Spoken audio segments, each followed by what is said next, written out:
Recording is in progress. I remembered, I forgot last week. So today we're going to cover the Baroque period in Western art.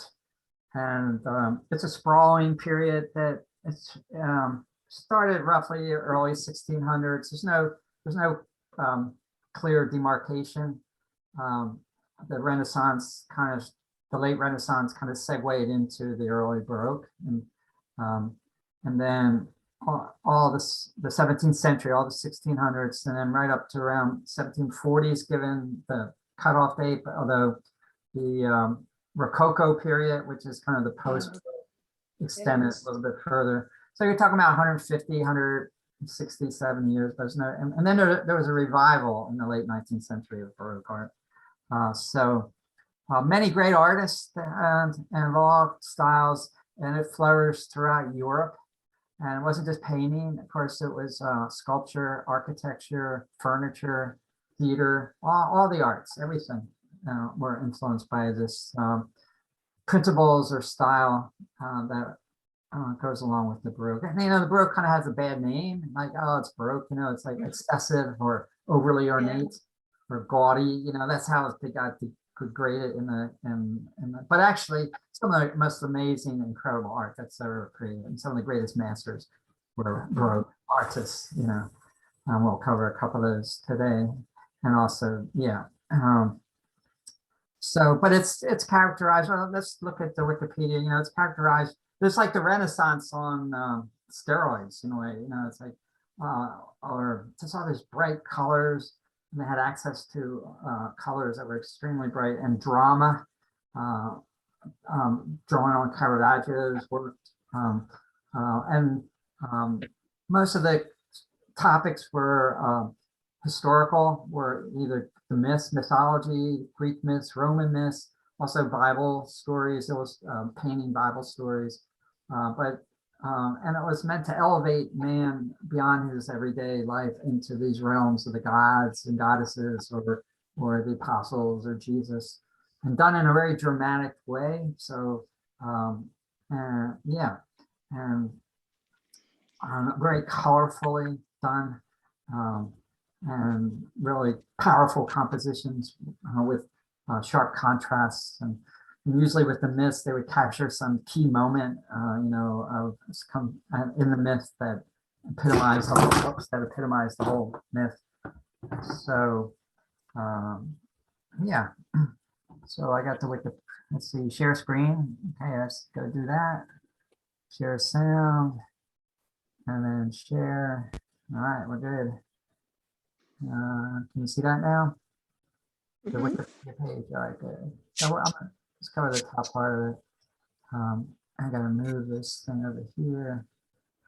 All right, so in music and dance, I failed to mention those.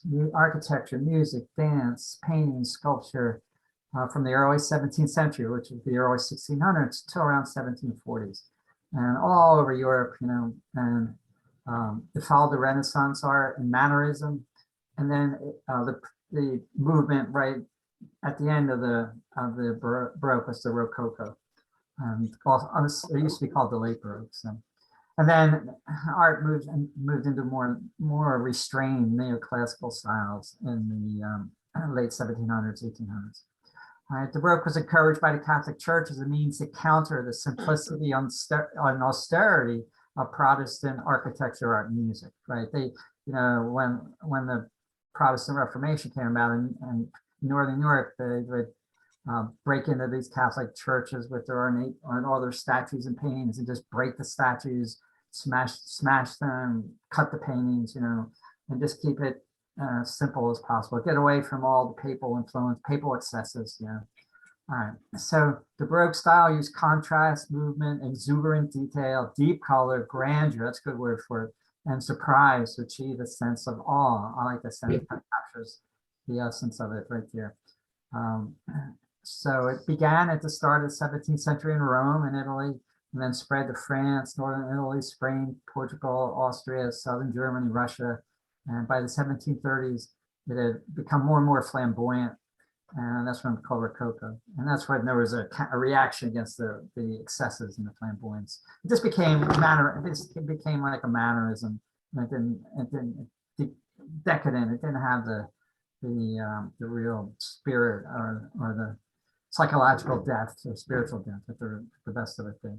And then decorative arts, was plentiful. Ornamentation in furniture and tapestries, art objects, ceramics, you name it. Everything was marquetry, which is woodcuts, stucco, etc. So that's the essence of it. So many artists. I mean, there's just like in any style, there's so many painters in this style all over Europe. You could spend a lifetime and you probably wouldn't even know them all. And then if you want to cover the whole thing, forget it. So we're just gonna, just give the tip of the iceberg and overview today. But all the churches, the church styles, and each in their own way, in each country evolved their own Baroque architectural style on the church itself, the structure, and then the way it was decorated and painted on the inside. Let's see, like in this article goes into each country and how they took the Baroque and made it their own. Okay, so we won't go into that much detail, but numerous painters. I want to cover. There's a 3-part BBC documentary by that Polish guy we like, and it's a 3-part. I'm going to show part 2, but all 3 parts are on YouTube. If you just do BBC Baroque, you'll see them. Okay, so before we look at the documentary, that'll be the last hour. I wanted to cover 3 big names from the Baroque. Okay, Peter Paul Rubens, famous painter from Dutch, and he lived 1572 to 1640, and he's one of the greatest painters of European history. He's up there with the great. We'll look at his work. And then a French painter, Nicolas Poussin, Poussin. He lived 1594 to 1665. French painter who lived in Rome most of his career, but he's known for his more gentle landscapes, although he did historical and mythological paintings. And then lastly, has anyone ever heard of Giovanni Tiepolo? Does that name ring a bell for anybody? No, okay, that's good. So you'll find out about him. He was a painter from Venice, and he was towards the end. Let's see, when did he live? 1696 to 1770, towards the end of the Baroque period. And he was a highly skilled master, and he did these remarkable ceilings in the cathedrals and different rooms. He was a great painter, Tiepolo. And what's his name? The Myrtle Beach painting, who we looked at last week briefly. Oh yeah. Brian Rutenberg, he refers to Tiepolo. I hear I like Tiepolo. No, there's no connection between Tiepolo's work and his, but he turned me on to Tiepolo just from watching Brian. So okay, let's start with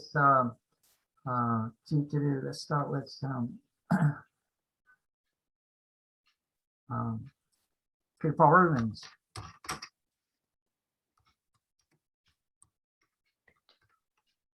And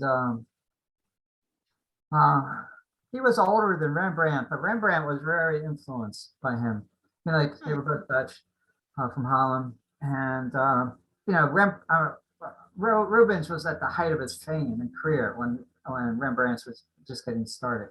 But many of Rembrandt's paintings were, Rubens would do his Christ being putting up on the cross being elevated, or Christ taken down from the cross. Rubens would do his painting, and then Rembrandt would do his version of it.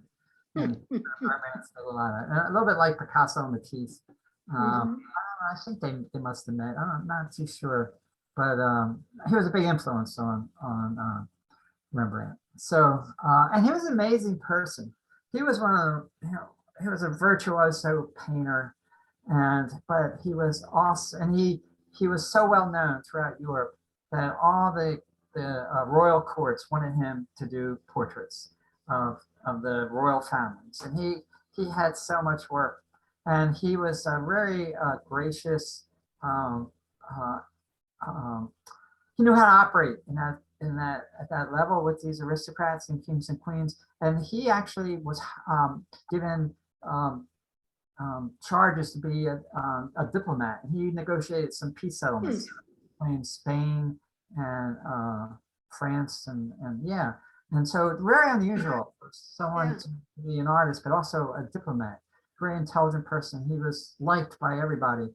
And the other thing is, I think he's a really good person. From what I read, he was very good looking and very popular. He was a rock star. He could have probably he must have had numerous women who were throwing themselves at him. And he's reportedly was very loyal to both his wives. His first wife died and he remarried again. And that he stayed loyal and just loved his wives. And that's a noble trait, I think. Given probably temptation, or else he was really good at being secret about it and he didn't get caught. I don't know. I would like to I don't like the format that he wrote about his wife, his love for his wife, and it's so, and so both wives, she died, first one died of, people died young and remarried and just stayed faithful to the second one. So given his popularity and probably what was available to him, that he resisted that temptation. He was a very spiritual person. And also the other remarkable thing about him is the speed with which he could paint masterpieces. There's one story. He was on a diplomatic mission in England. He's with the king, and they wanted him to paint the ceiling, and it's done. I think we'll see it. This remarkable, like almost like Michelangelo's Sistine Chapel, mini version of the Sistine Chapel, and he knocked it off in like 6 months, which is unbelievable.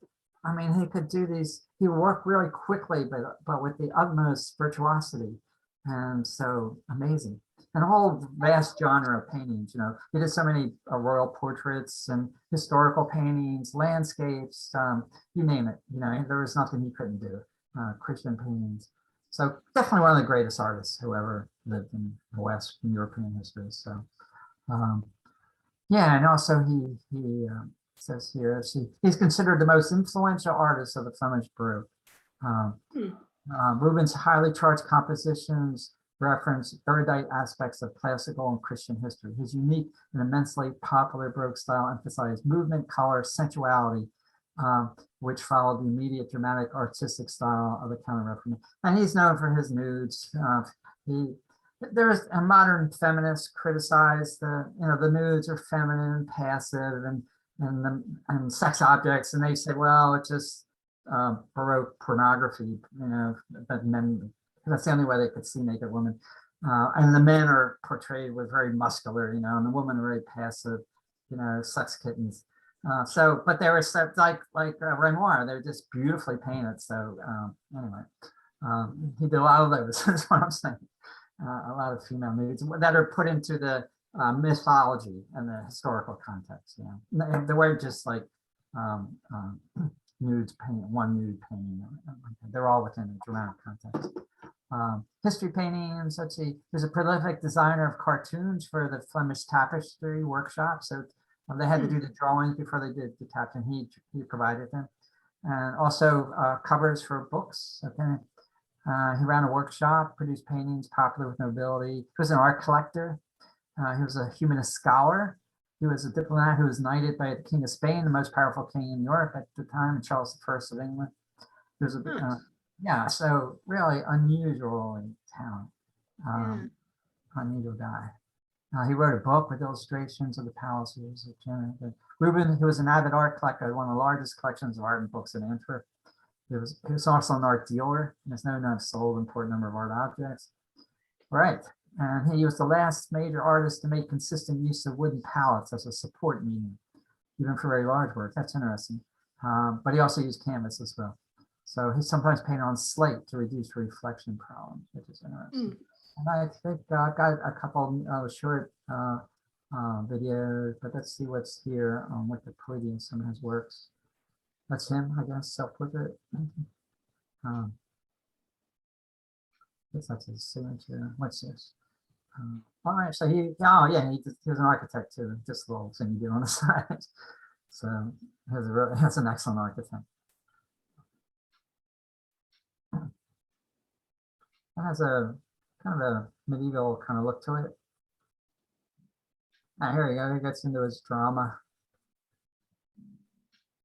all these complicated arrangements of figures falling, all in different kind of postures. He was very influenced by Michelangelo. Mhm. And you can see that. But his drawing skills, his draftsmanship was unparalleled. You know.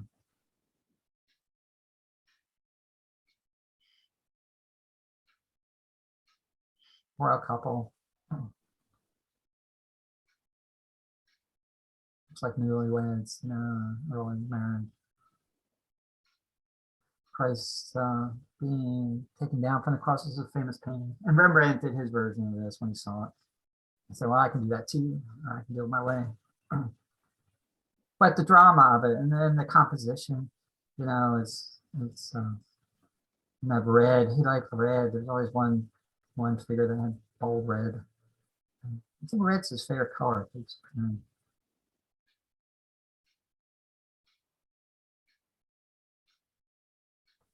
One of his history paintings.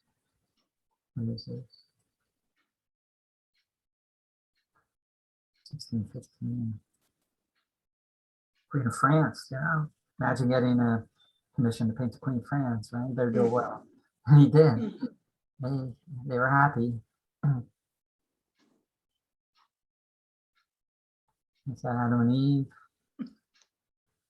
Yeah, look at the complexity of this thing.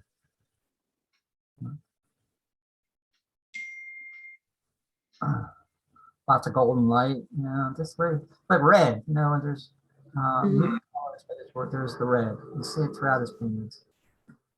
Red, I guess, is life, energy, passion. Golden light, ochres, you know, dark colors, but then red. You know. And you know, it's like the earthly realms. It's just what some Bible story merges into the heavenly realms. The angels are right there. Yeah, look at that. So, I mean, there's that drama capturing that moment. It's an allegorical story, but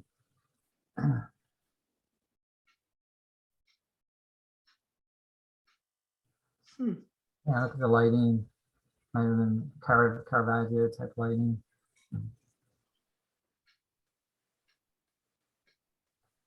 Mary Magdalene and her sister Martha.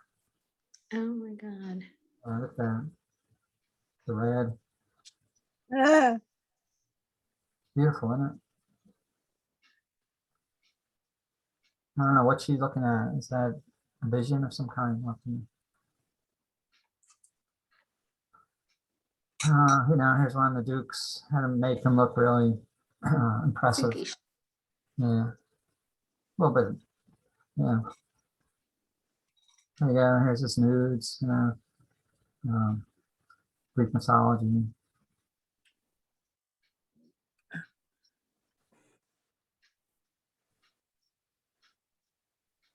An aristocrat, Dutch aristocrat, or someone with money, wife of someone with money, emerging probably maybe. But you know, she's got the roots. So she's Catholic, so that's interesting. So only Catholics have the rosaries. Yeah, that's a good one. I can't see the names because I got everyone's. What's the title of this? Oh, Venus at the mirror, right? Okay. Yeah, that's like, you know, painting Venus throughout the ages has been so. Yeah, great painting. Diana returning from the hunt.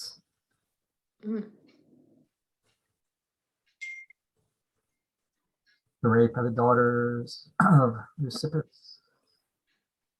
Yeah, all this concentrated action and energy, you know, like the horse, the wild horse, wild passions, you know, he captures that. And then there's always an angel there involved in the scene. Again, the red. You know, Yeah. that's red, right? That's the main color. That's his signature. There it is again. Always falling out of the sky somewhere, red drape tapestry.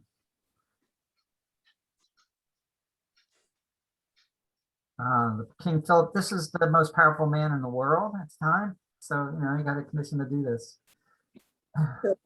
And yeah, I'll just explain it later. He had some kind of genetic mis jaw problem there that went with probably inbreeding in the families. Elizabeth of France, I'm not sure what she was, queen or princess or what. I mean, the way he would paint the male, I mean, just amazing virtuosity. And you know, he's painting. If you look at it, these are people. They're not caricatures. He's capturing their their character, their personality, something about them. So So what would they would pay him to paint their portrait? yeah, good money. Yeah, he was very wealthy. Yeah, Yeah, yeah. he was so much in demand. I mean, it was status to have Rubens. I mean, it's like you got to have Rubens to your painting, or else you're not in the in circle, you know. So, and he would come and, you know, they would pose for him, and then would stay and move on to the next royal family. And he's the one that worked very quickly. Yeah, yeah, exactly. Yeah, well, he would be rich. Huh? Yeah, he could work amazingly quick. Miracle of St. Hubert. That's interesting because I'm writing this story about the stags. I kind of, the stag, the crucifix appears in the middle of the stag's head in his vision. I didn't paint that. Yeah, landscape.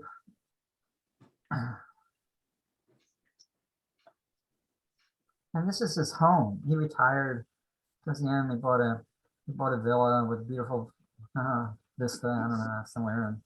Hello, Red. He was so wealthy. He was a multimillionaire by then, you know. But he retired and just would paint. He stopped going around to the royal courts, and he just paint what he saw, you know, in his later years. And he had health problems, you know. Yeah. There's a Venus, Cupid, and Bacchus in series. That's a beautiful painting. I mean, the skin tones are amazing. Yeah. They really are. So yeah.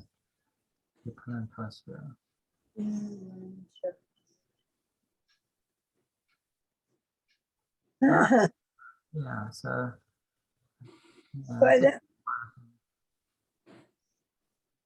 yeah, so like I said, some of the modern feminists took issue with all these modern news, but it's looking what they did back then. All right, so I'm gonna where am I here? I'm gonna show a couple little short smart history.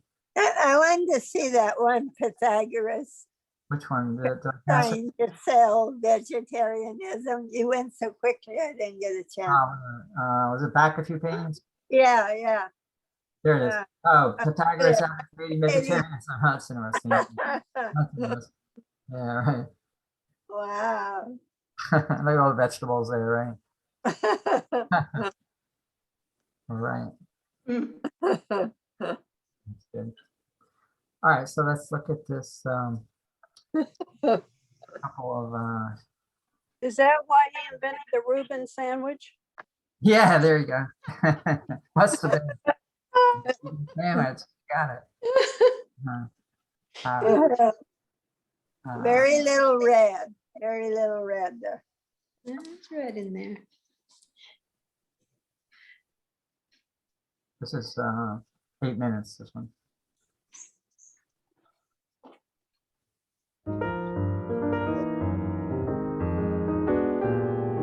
We're in the city of Antwerp in northern Belgium. This is a city of merchants, of trade. It was an incredibly prosperous place. But it was a place that was racked by civil war. There was tremendous tension in the early 17th century between Protestants and Catholics in this area. In fact, Antwerp went back and forth between the control of the Habsburgs in Spain, the Catholics, and the Protestants in the north who had rebelled against Spanish rule.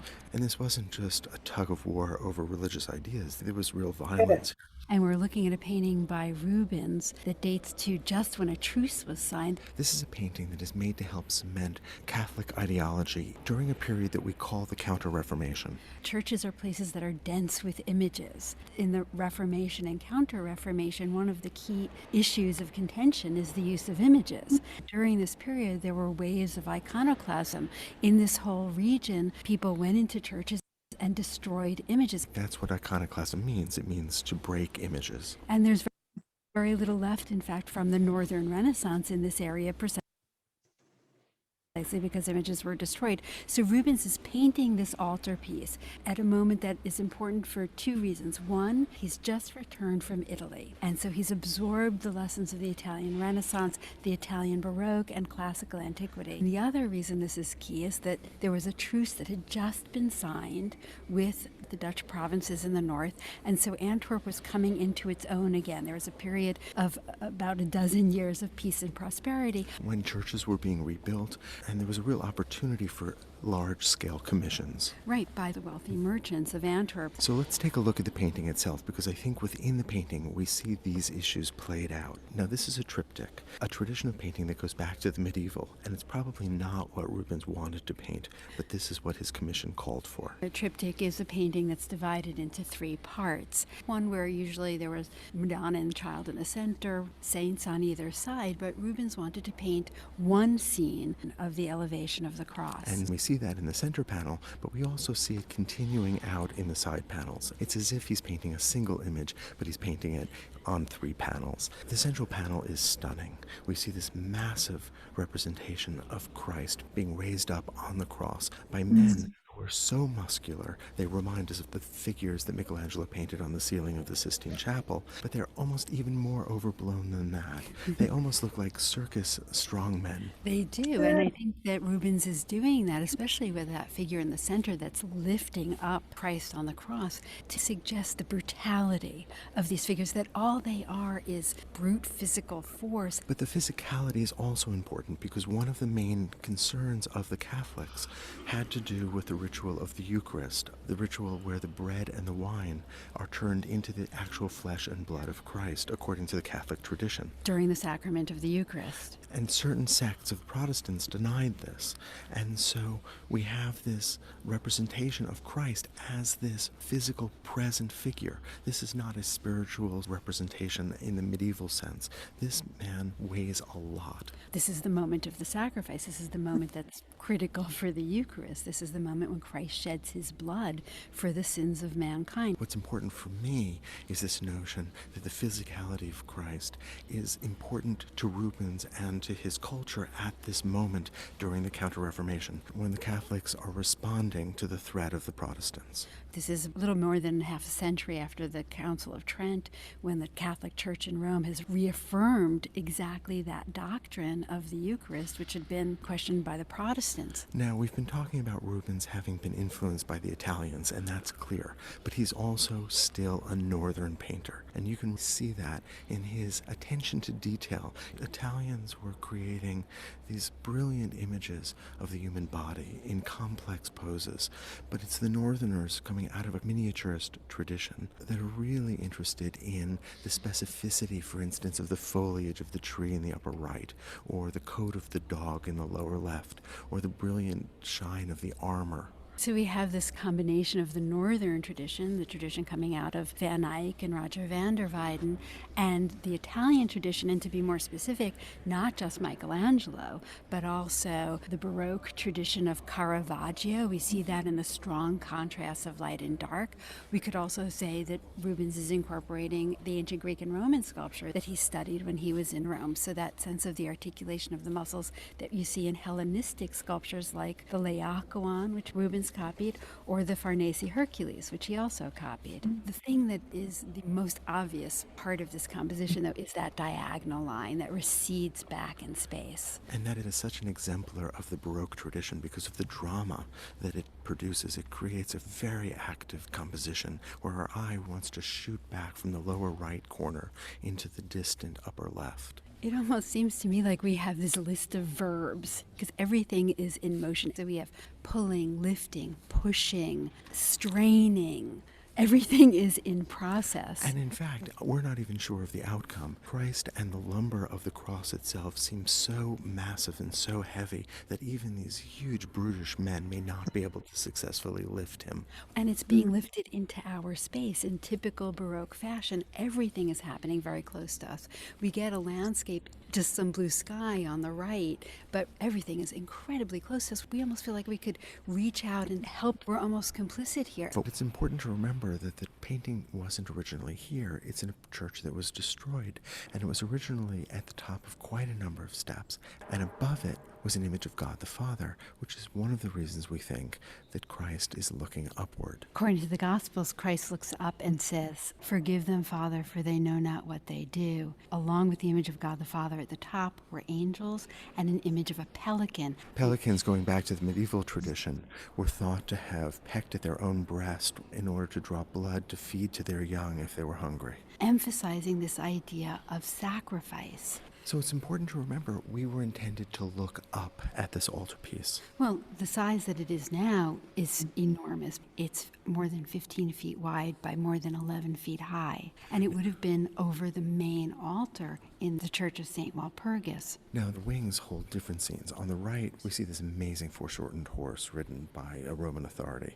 as well as the two thieves who are being attached to crosses as well. And then on the left wing, we see Mary with St. John, Mary looking sad, obviously grieving, but seeming to accept what's happening, not weeping as we might see her, for example, in earlier Renaissance paintings. And the reason for this has to do with the Council of Trent and the decision that the Mother of God should be represented as a powerful figure. As someone who is emotionally strong and resolute.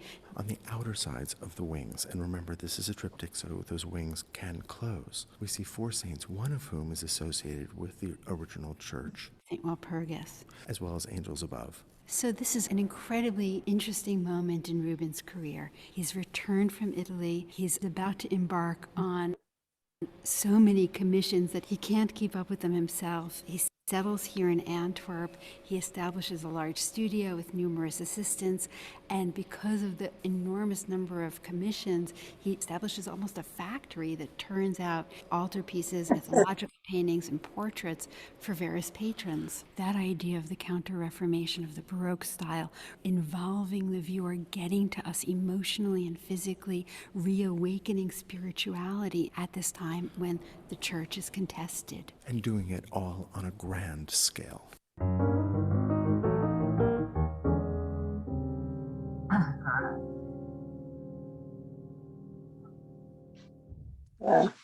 Any comments, thoughts?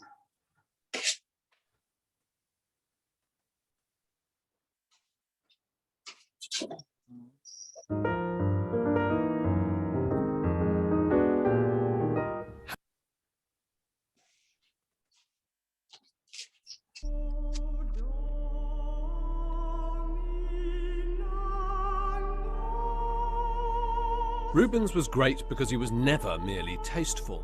Everything he did by extremes, painting sex and violence more sensually than any previous Northern European painter, using brighter colours, starker contrasts of light and shade, even turning up the volume of painting, so it's as if you can hear the screams of his victims and the sighs of his lovers. But how do you do justice to such a towering figure in a single exhibition? That's the challenge the National Gallery has taken on, and they've decided to focus exclusively on his beginnings. In effect, they've staked everything on the premise that you can only get to grips with genius if you understand where it came from. Antwerp today has the fourth largest port in the world, and the city's wealth always was built on trade and exchange. And you could say that the city's most famous son, Peter Paul Rubens, was himself a master of the import-export business. At the start of his career, Rubens, like many another Antwerp entrepreneur, travelled to Italy. He spent 8 years there, learning and taking stock. He looked at the very latest in modern art, Caravaggio in particular, as well as Titian and Michelangelo. He absorbed their innovations and brewed up many of his own. And when he came back, he burst on his native city like a shooting star. It was with this great picture that Rubens, aged just 33, announced his arrival as a painter obviously destined for great things. It instantly eclipsed the work of every other artist in Antwerp and placed Rubens and Rubens alone absolutely centre stage. And what a fantastically theatrical piece of painting it is.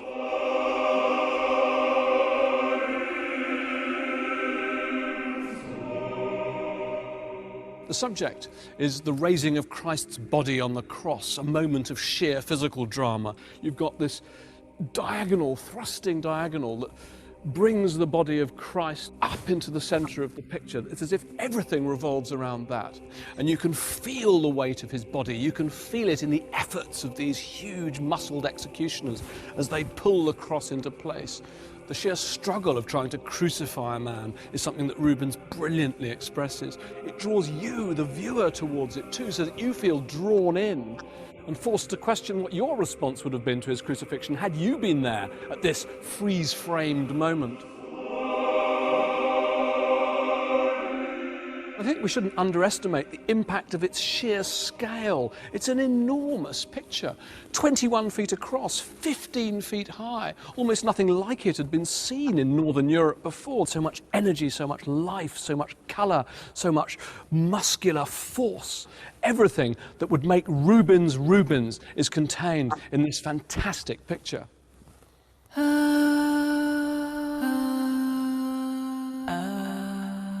But that's just the problem for the National Gallery, because it's far too large to travel to London. So how, in its absence, are they going to convey the essence of Rubens?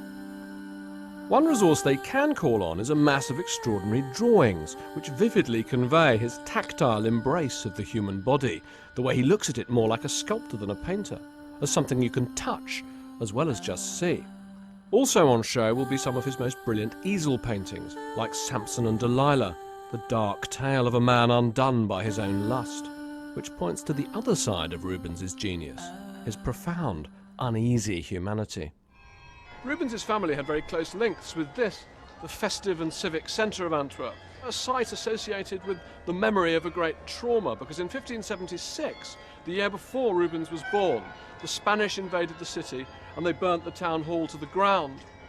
And I think that sense of civilization as something essentially fragile, perpetually under threat from the spectre of violence and war, always remained very much at the centre of Rubens's art. The keystone of the National Gallery's show, I'm sure, will be the Massacre of the Innocents, the very darkest of his early works. It really is a masterpiece, and it's about the brutality of war. It's about a subject that affects us all, even today. Rubens's subject is one of the nastiest stories in the Bible, that moment when Herod has ordered all his soldiers to kill every firstborn child to stop any one of them becoming a Messiah. But I think what Rubens has actually painted is the horrible implacability of the act of genocide. He's trapped the women and their children in this freeze by embedding them into a kind of human bas-relief. You can't get out of it. It's as if you've become part of a sculpture. And he enhances that sense of the inescapability of the predicament by having these two women flee with their babies towards the gate, trying to leave the city, but no, they're met by soldiers with spears. There really is no way out. But what's really disconcerting and troubling, but also very moving about the picture is the way in which Rubens seems to imply in this uneasy battle of the sexes that there's some rather unpleasant connection between the human urge to kill and the sex urge. It's a parody of an orgy. The figures could almost be embracing one another. These could be acts of sex gone horribly wrong. This soldier leans over the withered crone, his hand over her mouth as her breast falls out of her bodice, and he makes ready to penetrate her with his sword. This beautifully coiffed Venetian aristocrat of a woman is scratching the face of the man who's trying at the same time to tug her baby away from her. What you get from it ultimately is Rubens' incredible appetite for life. Rubens lived for a long time, long enough to become a prince of painters with a mass of orders from the crowned heads of Europe. Although the older he got, the more he had to rely on assistants. So you could say that it's only by looking at the beginning of his career that you get Rubens at his purest, unobscured by side effects of fame. By the time of his death in 1640, Rubens had become a legend. He'd covered the churches and palaces of Northern Europe with acre upon acre of paintings that would make his name live forever. But what I think is really important about the National Gallery's exhibition is that it simply reminds us that Rubens, like every great artist, was once a young man, full of passion, full of enthusiasm, full of immense creative originality. It reminds us that he was once, like us, a real life, flesh and blood human being. So for all the inevitable gaps and omissions, I'm optimistic that this will turn out to be one of the most memorable and moving shows of the year.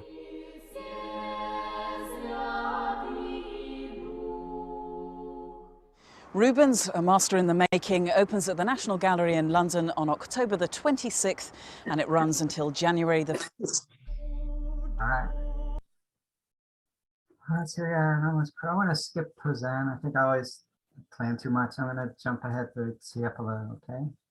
So you can spend a lifetime with Rubens, make him your, and still, you know, people do. It's just an incredible artist. He's up there with Rembrandt, Michelangelo. He's just one of the greatest, no doubt about it. Okay, so what do I want here? Let's see. That. Okay, so I have too much going on.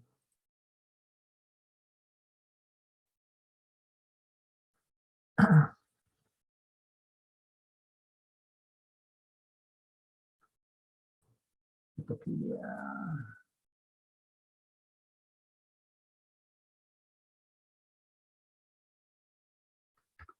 Giovanni Tiepolo. There he is. Right, 1696 to 1770. Not a lot is known about him, his background. You know, he's from Venice, and Venice was known in the Renaissance as the school of color, Titian, etc. He painted in what's called the Rococo style, so late Baroque. Rococo, let me see. It's an exceptionally ornamental and theatrical style of architecture, art, and decoration. And it's when that's where Baroque got his bad name, and the Rococo, for just going to excesses. He was prolific and worked not only in Italy but also in Germany and Spain, and very successful. He's described as the greatest decorative painter of the 18th century, as well as its most able craftsman. All right, so let me see what they have here on Wikipedia page of his work. The ceilings are amazing, and his perspective, like that one. Imagine like even conceiving that, and let alone executing it. I mean, the perspective from beneath, and to get it right, to get all the foreshortening right. You know, so he must have been influenced by Michelangelo with the Sistine Chapel. But so that's where he really stood out. And these people back then, they loved having their ceilings of their halls and palaces. You had to have a ceiling painting, and the whole. He would do the drawing first, and then I don't know, somehow he got up there. I don't know. Is he working on his back all the time to do this? You're not going to get, if you're working up close, how are you going to get a perspective? You guys, you know, I like to stand back when I paint. So how are you going to do that? Yeah. And I bet he didn't have a chiropractor. He must have had all kinds of neck problems. Here's one that's more regular. But there's a brilliant colorist.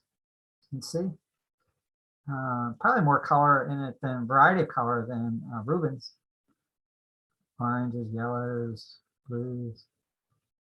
And that's, you know, maybe you can see the Venetian influence with that brilliant color. This was probably faded. I bet it was a lot richer when he did it. I was good at painting architecture. There's another one of his. Yeah, it's just very lyrical, otherworldly, you know, angels. That's why some of his paintings, it happens up in the sky in heaven somewhere. Like this one.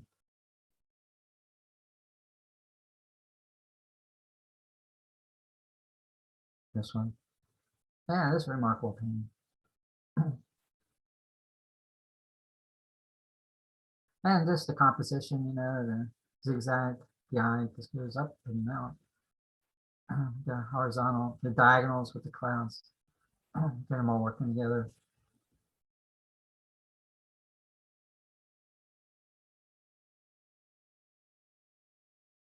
So you got the drawing right. You got to draw, but like I said, the foreshortening and the perspective from down below, and to make that work with you, it's really remarkable.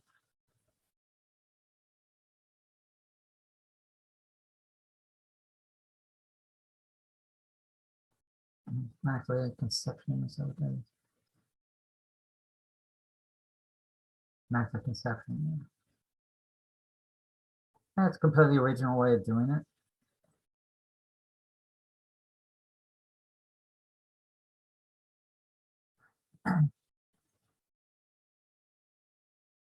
Yeah, and his colors are very modern in a way. Actually, it's a lot of light. Often, even Rubens had a lot of dark that kind of hang over from the northern preferences. But he's like I said, Venetian school. There's a modern feeling to his work, with an emphasis on lights, light colors, and color. Even in the dark areas, there's color.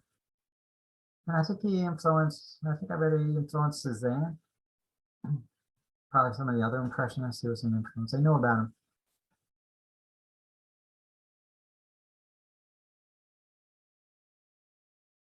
Yeah, look at this.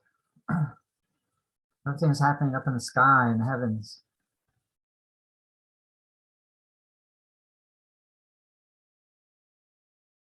Oh, the Empire of Florida. I don't know that.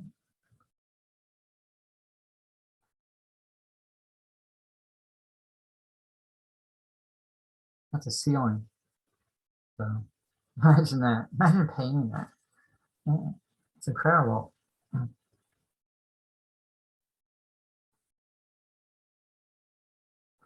You can also, there's a very classical, his art is flowing and free form, and yet he can also do this very classical Raphael style painting to Renaissance style, if you wanted to.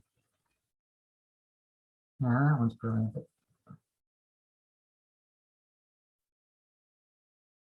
All right, so yeah, these cameos. You can see there's like a French feel to it too. His work.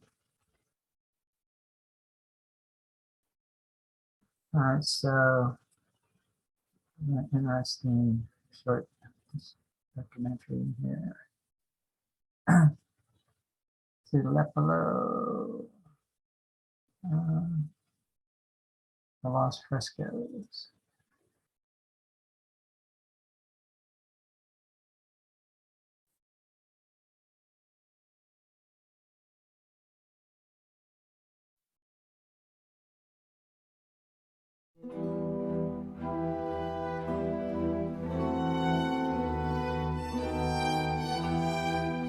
The only work by the Venetian 18th century painter Giambattista Tiepolo, purchased by Henry Clay Frick, is a presentation sketch, a modello in Italian, for one of the frescoed ceilings painted by the artist around 1730 to 31 at Palazzo Archinto in Milan. Starting from this work, the Frick has organized an exhibition on view this spring and summer in the lower level galleries, which focuses for the first time on the cycle of paintings by Tiepolo on their history and tragic fate. Tiepolo is well known for his magnificent fresco cycles, which decorate many palaces and villas in Venice, in the Veneto, and further afield in Europe. The term fresco defines a painting executed on the ceiling or walls of a building, with pigments applied to the surface's wet plaster. As the plaster dries, the artist's compositions remain everlastingly attached to the surface on which they're painted. Tiepolo mastered this technique in a remarkable manner. Palazzo Archinto belonged to one of the most prominent aristocratic families of Milan. The palace in which they lived contained extensive collections of artworks. Carlo Archinto, Tiepolo's patron, was a well-known figure in the intellectual circles of Milan, especially known for his interest in philosophy, mathematics, and sciences. When, around 1730, Archinto made the decision to redecorate his palace, he commissioned a series of frescoed ceilings for 5 rooms from Tiepolo. This was the artist's first substantial commission outside the Veneto, and sanctioned the beginning of the painter's international career when he was in his mid-30s. The cycle was meant to celebrate the status of the Archinto family. The palace belonged to the Archinto for more than a century, until 1825. The fate of Tiepolo's frescoes in the palace was a tragic one.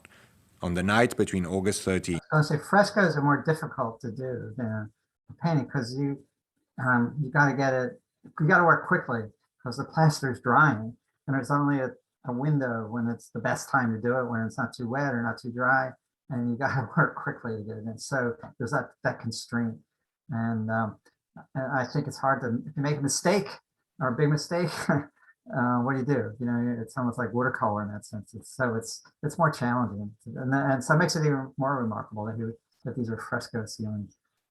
and 1943, Allied bombs hit Palazzo Archinto, altogether destroying its interior.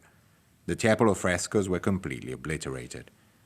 It has been calculated that during World War II, about 65% of Milan's historic monuments were damaged or destroyed. Fortunately, a number of black and white photographs were taken in Palazzo Archinto at different points before 1943, and they remain a vital witness to the original appearance of the lost frescoes. The exhibition reunites a range of surviving relics relating to Tiepolo's decoration of the palace. It is a documentary project which brings these lost frescoes back to life through the presentation of related materials. Tiepolo's frescoes are evoked through the gathering, for the first time, of all known preparatory works relating to the commission. Drawings and painted sketches are all shown together and juxtaposed to black and white photographs of the destroyed frescoes. Before executing the frescoes, Tiepolo would have provided his patron with painted sketches to present his projects for each ceiling. Not knowing exactly how the stucco or painted framing elements around each ceiling would have been shaped, Tiepolo depicted the composition of each ceiling on small sketches against a neutral brown background. Most of Tiepolo's frescoes represented allegorical or mythological scenes. The largest ceiling at Palazzo Archinto depicted the triumph of the arts and sciences. The modello for this fresco survives in the Museo Nacional de Arte Antiga of Lisbon, in Portugal. The Frick modello instead represents a passage from Ovid's Metamorphoses, showing Perseus saving Andromeda from a sea monster. A third modello by Tiepolo for Palazzo Archinto is now in the Los Angeles County Museum of Art and shows Phaeton asking his father Apollo to drive the chariot of the sun. All three can be seen in the exhibition together for the first time in more than 150 years. When looking at Tiepolo's Perseus and Andromeda in the splendid and tranquil setting of the Frick collection, most visitors ignore the tragic destiny of the fresco that was derived from it. This small canvas was the creative spark in Tiepolo's mind that was the basis for his large fresco in Milan, and it is exceptionally sad to think that this masterpiece and Tiepolo's 4 other frescoes in the palace are now lost forever. At a moment in history where in different parts of the world wars are still inflicting devastating losses to culture and art, it is worth pausing to consider the irreparable wounds inflicted by war on great works of human creativity throughout the centuries.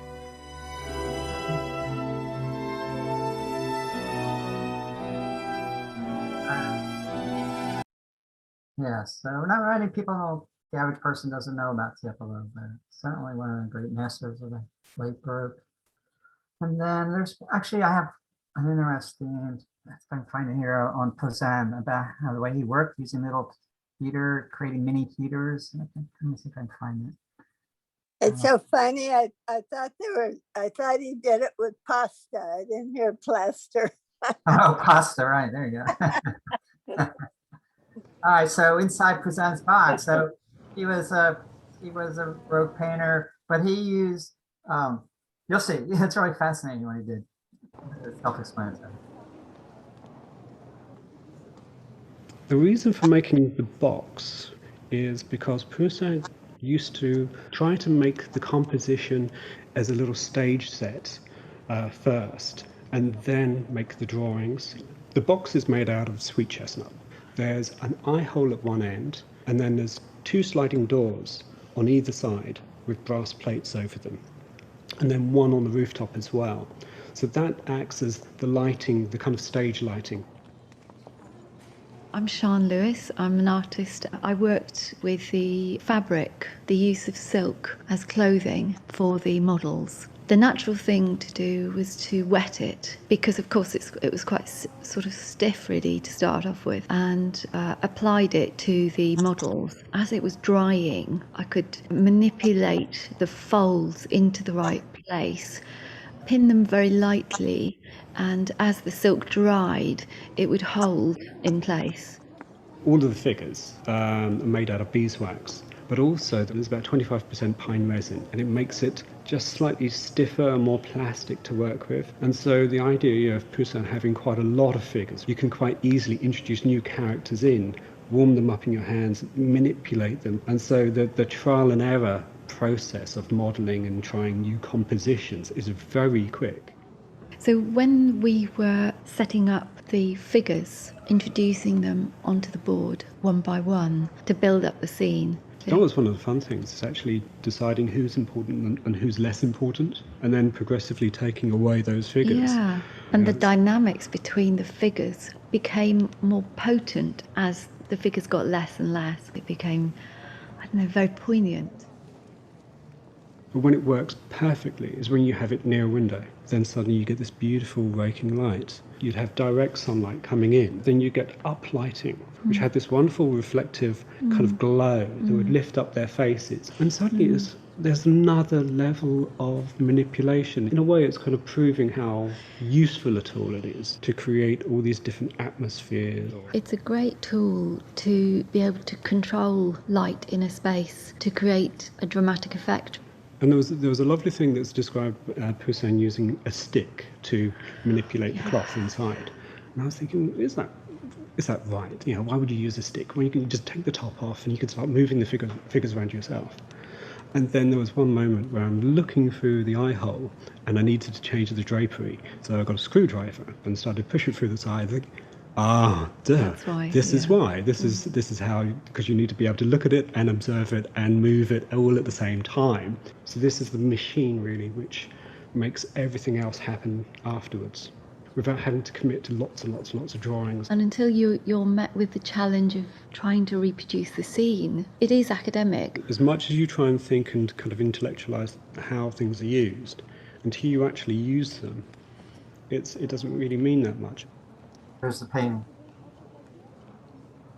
Yeah, it's interesting, isn't it? It's some of the artists were using that other projection box that Vermeer may have used. Joe, do you know what size scale those boxes were? They seem so dollhousey to me. Yeah, well, small, very small figures, a couple inches high, and you just set it up. Just a couple inches high, okay. Yeah, in that box is control. Wow. You can control the lighting. You can move it around. Right. And then he would use that as a basis rather than live models. Right. To paint. Let's look at some of his paintings. But you wouldn't know that looking at his paintings. Right. Right. Did he do them with all of his paintings? I'm not He sure. did it that way? Probably not. That is cool. Let's present is also chicken, right? So chicken in French. Right. So here he is. I don't know how much of his artwork is that. What this maybe he did it with this scene. He creates it in that box, and then you can see the advantage of doing that. Yeah. Caravaggio certainly did, and he had real people posing for him, but so he was you see Poussin was a colorist too, and classically trained, classical traditions, and a little bit of Tiepolo there, but also he's known for his landscapes. He's French. He was a French painter, from Paris, although he lived in Rome, worked there, but he was French. Yeah, Tiepolo is Venetian, and Peter Paul Rubens is Antwerp. So you can see the broad range of Baroque painters. So, but Poussin, people think of landscapes, he's more gentle, bucolic kind of thing. And again, it was him. He had an influence on Cézanne. It was Poussin, yeah. And of course, Poussin's French, so Cézanne's drawing on his own countrymen. So anyway, so many of these were probably modeled in that little box. Yeah. That's news to me. I didn't know that until I was just. All right, so let's watch this. Good timing, Joe. It's 3 o'clock. Good.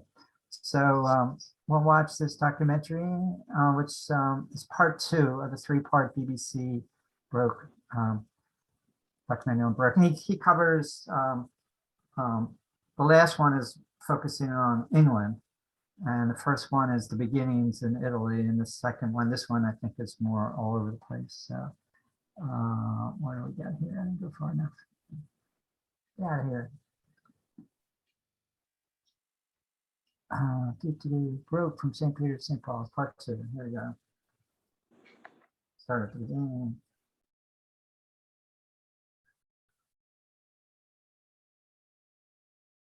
All right. Enjoy.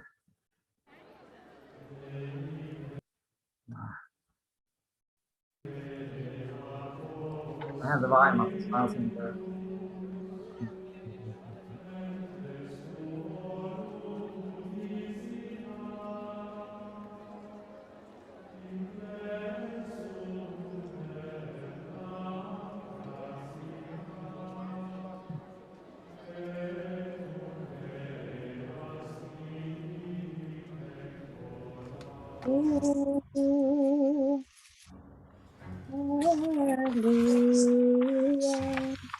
In the last film, we're over here in Italy watching the birth of the Baroque, and we ended up in Naples, down here.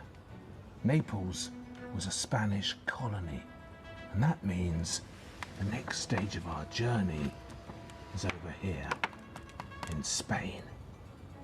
Oh my God.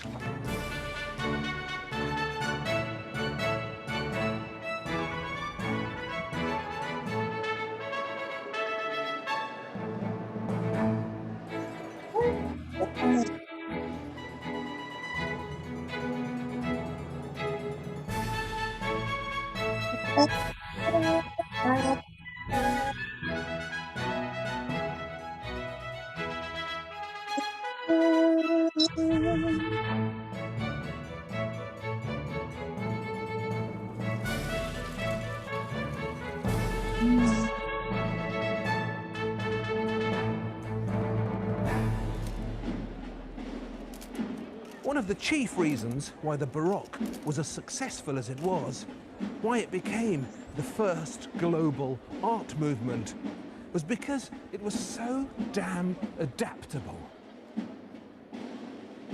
The Baroque spread across Europe like a wildfire, and everywhere it went, it adopted the local tastes and customs and sneakily made itself at home. But when it got here, to Spain, it didn't have that much adapting to do. The Spanish were already fiercely Catholic. They liked drama, emotion, passion, dark. Somebody needs to mute their mic. Is that you, Leslie? Yeah, there you go. Okay, thanks. Darkness. They were, if you like, instinctively Baroque. So the Baroque's task here in Spain wasn't really a case of adaptation. It was more like pouring petrol on a large bonfire.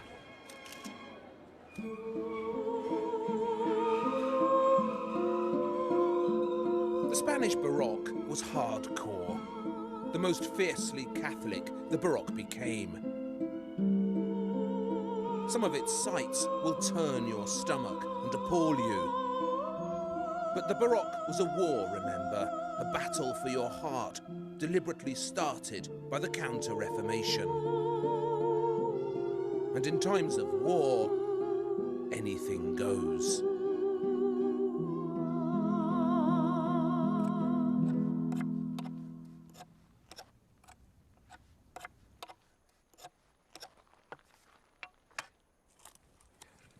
This is the longest pilgrim trail in Spain, the southern route to Santiago de Compostela. It's called the Via de la Plata, the Silver Road. And I'm going to be walking some of it for you because it takes you past so many key Baroque sites.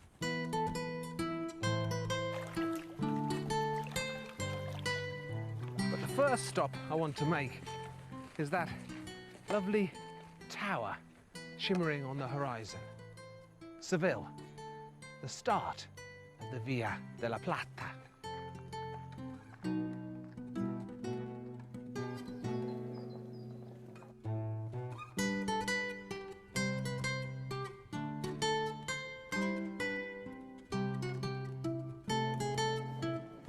I spent a whole month in Seville in 2013. I went to these places. Great city.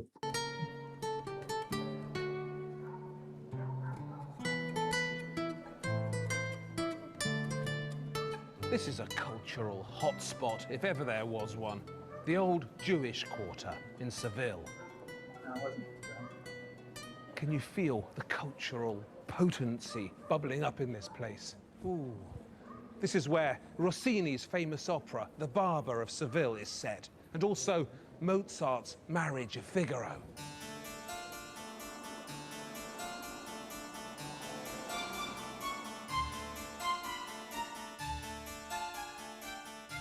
A bit further out is the Baroque tobacco factory in which that dangerous beauty Carmen worked in Bizet's opera.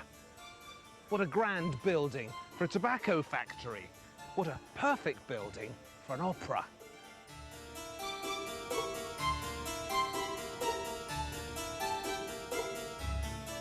Now all this is pertinent because remember, opera is a Baroque invention. And fusing the arts together like this, music and theatre, dance and spectacle, was a very Baroque thing to do. But that's not why I've brought you here. I wanted to show you where Diego Velázquez was born, in that modest house over there, in Seville's Jewish quarter in 1599.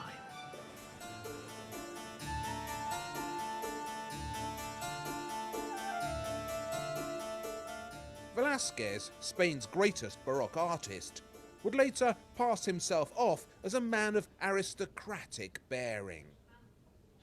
What a haughty presence he affected in his own art. Official painter to the Spanish king, the dark dignitary, the maestro with the perfect moustache.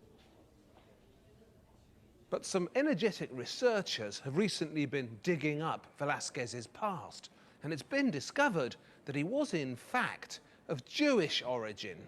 His family on his father's side were Portuguese Jews who'd converted to Christianity, what they call around here conversos. So Velázquez, the son of a converso, could almost be called the first Jewish artist.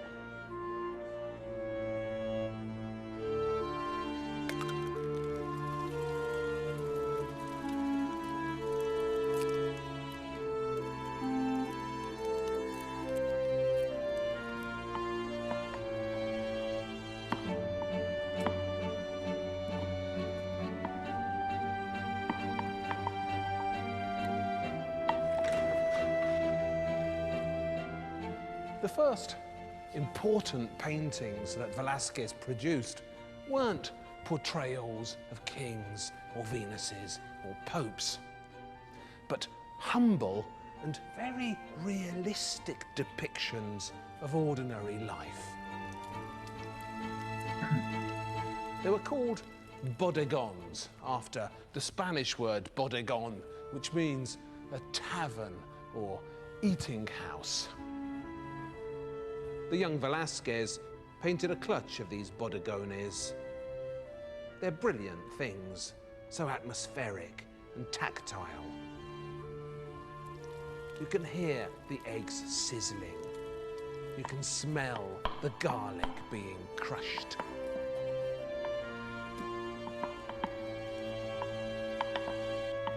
The Baroque's fascination with lowlife, bars, taverns, kitchens, amounted to an obsession, and it shouldn't really surprise us. Remember, one of the chief aims of the Counter-Reformation was to address the hearts and the minds of ordinary people. So art was encouraged to talk their language, and to set its action in their spaces. The Bodegones have a deeper meaning. Realism for realism's sake was never Velázquez's only ambition. He was much too Baroque for that.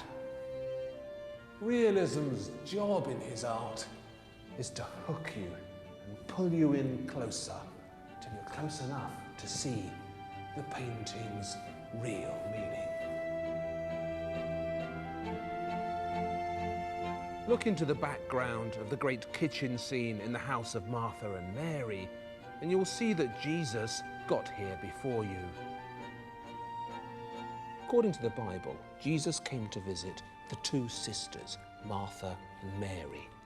And while Martha busied herself in the kitchen, Mary sat at Jesus' feet and listened to his word. When Martha complained that her sister wasn't helping out, Jesus stopped her. Mary, he replied, has chosen to listen. And in the end, listening to the word is more important than preparing the dinner. It's that Baroque message again. Life is short, reality is an illusion, and only the word of God lasts forever.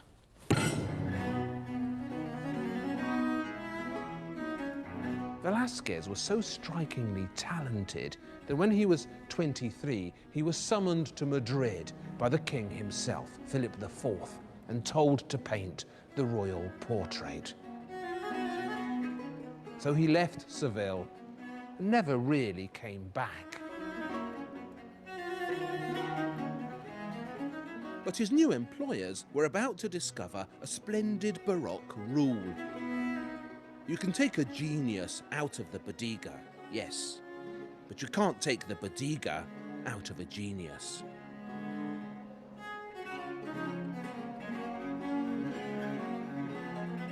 The Spanish kings, the dreaded Habsburgs, were a spectacularly awful bunch. Dim-witted, arrogant, pious, deformed. But God in his wisdom saw something he liked about them and gave them most of the known world to rule. A gigantic international empire of 3 billion acres, spreading from Italy to the Netherlands, from Africa to the Americas. But to rule, you need rulers, and that's where it had got tricky. Their problem was the usual royal problem of inbreeding. To keep the money and the titles in the family, the Habsburgs had spent too many generations marrying amongst themselves. Cousins, uncles, nephews, nieces. Even as great a portraitist as Velázquez had trouble telling apart the Habsburg princesses. This one is Philip IV's wife, as well as his niece. She was going to marry his son, but the son died young, so she married the dad instead. This one is Philip's daughter. This one... oh, I give up. You need a degree in forensics to tell them apart. Their most obvious physical deformity was their lower lip, the infamous Habsburg lip, which stuck out at an angle. A genetic condition called mandibular prognathism. They almost all had it. And that's why that old wives' tale does the rounds about why the Spanish lisp. It's because none of their royals could actually say gracias. They could only say gracias. But even royal inbreeding, as scary as this, can occasionally throw up an interesting variation. And Philip IV, who was king here in Spain for the key Baroque years, 1621 to 1665, was a serious and thoughtful monarch. 44 years he ruled, and it's said that in all that time he only laughed at court on 3 occasions. Philip had the lip and that pushed-in Habsburg face as concave as a Baroque church facade, but he liked the arts and was sensitive to them. Like all the Habsburgs, Philip IV didn't do much that was right. But in choosing Velázquez as his court painter, he can at least be credited with one remarkable decision. Velázquez brought us closer to the Spanish kings than any audience had previously been to its royals. And from this close-up, you get to see, surprise, surprise, that they're just like the rest of us. Flawed, worried, wrinkly. When the time came to paint his most ambitious offering in the field of royal portraiture, Velázquez adopted the usual Baroque strategy of going big. But everything else he tried here was new and revolutionary, and it lifted the genre to its greatest heights. Las Meninas, the Maids, Velázquez's masterpiece. Set inside the royal palace, it's a group shot of the royal court, and many people will tell you it's the greatest Baroque painting of them all.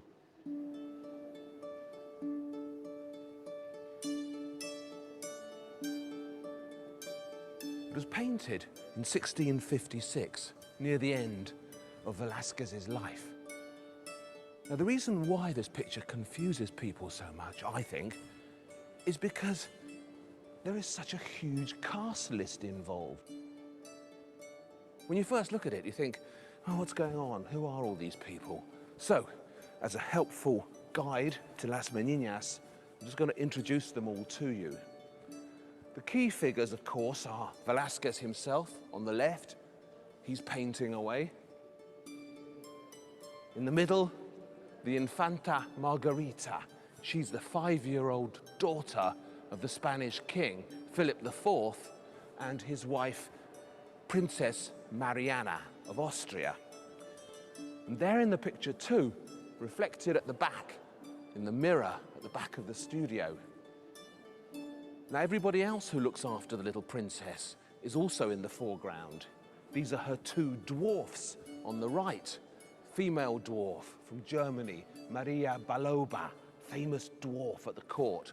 Italian dwarf on the right, putting a foot on the princess's great big dog, the royal mastiff, playfully giving it a kick in the back. And behind the princess, you see the 2 shadowy figures. The woman on the left, she's the princess's chaperone.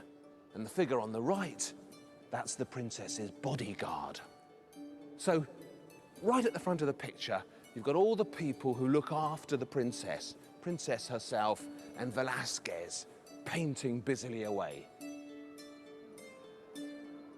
Velázquez shows himself looking like a member of the royal household himself. Look how haughtily he stands with that excellent moustache. And he's at work on this huge canvas on the left. What is he actually painting? I think that only makes sense when you work out what's actually going on in this picture. The king and the queen are actually standing out here, where the audience is now, looking at the picture afresh. So Velázquez is painting the king and the queen, who are standing over here. And the king and the queen can see themselves in the mirror, perhaps to check how they look, but also because of this beautiful game of psychological trickery that's going on here, they seem to be looking out at us at the same time. But what's this picture really about?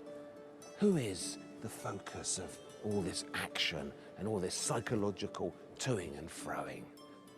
It has to be the Infanta herself, this sweet little princess right at the middle of the picture. And because the Habsburgs had this terrible history of inbreeding, they had nothing but bad luck in the production of children.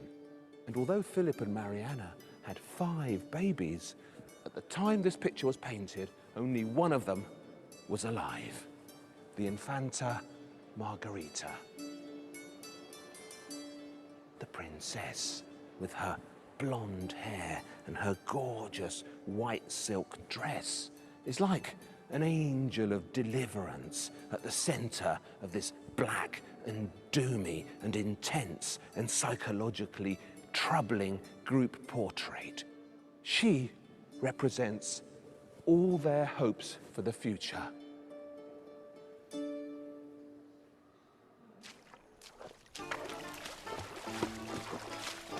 There were only two possible sources. I'll say Salvador Dali was very influenced by Velázquez. Even his mustache was based on Velázquez. So a major influence on him. And Dali was probably as good a painter too. Of a commission in Baroque Spain. You either worked for the kings or you worked for the monks. The Habsburgs had baroquely discovered the power of art. But the real rulers of Spain had always known it.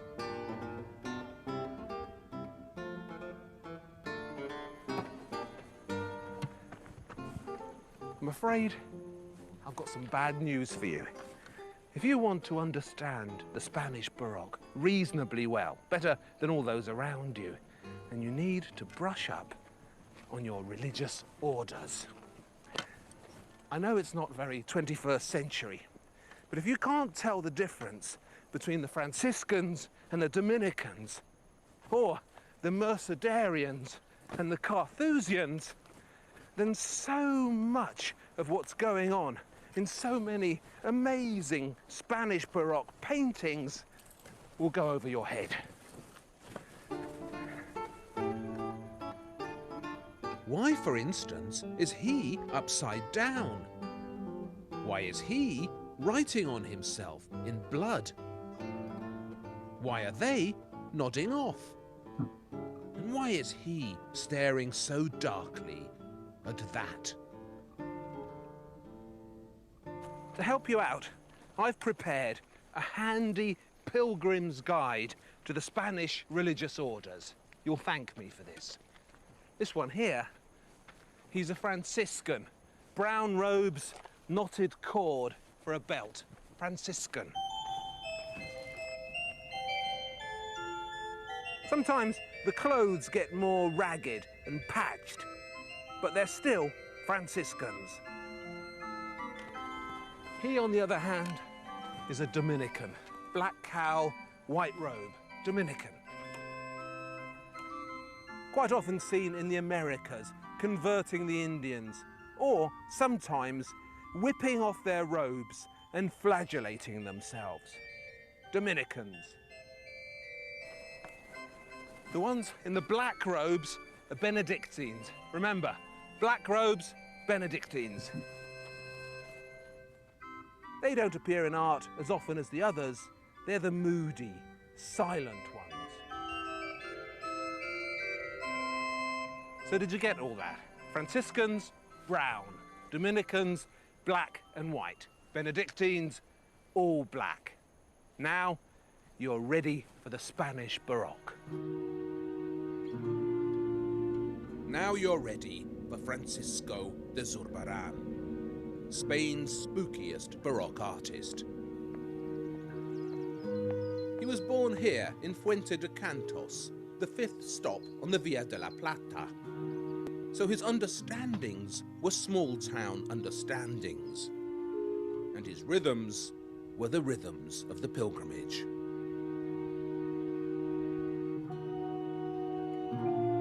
These days, Zurbarán is reasonably well known, but at the start of the 20th century, he was completely obscure. In fact, most Spanish art, apart from Velázquez, was underexplored and undervalued. I think it was so dark, so strange, so Catholic that we just didn't get it. And in particular, we didn't get Zurbarán. These are, let's face it, bizarre and unsettling images. Uncomfortable funerals. Impossible deaths.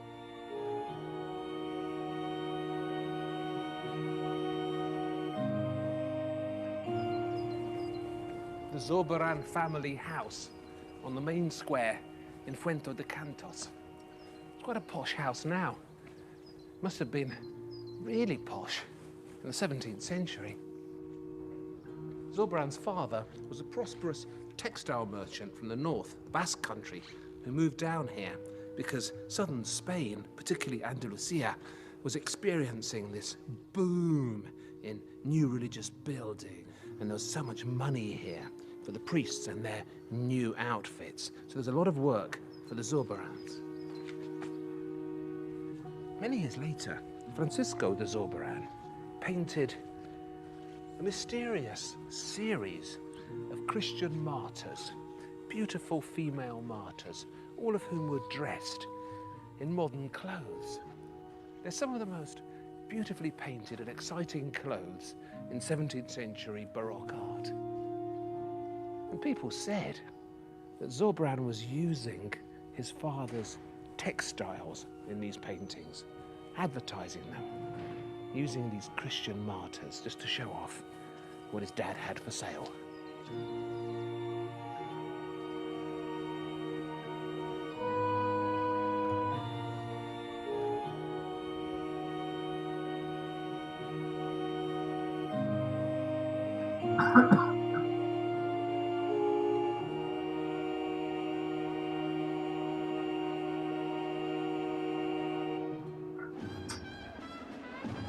Zorbaran's main employers were the Spanish religious orders, the Mercedarians, the Carthusians, the Benedictines, the Dominicans, and the Franciscans.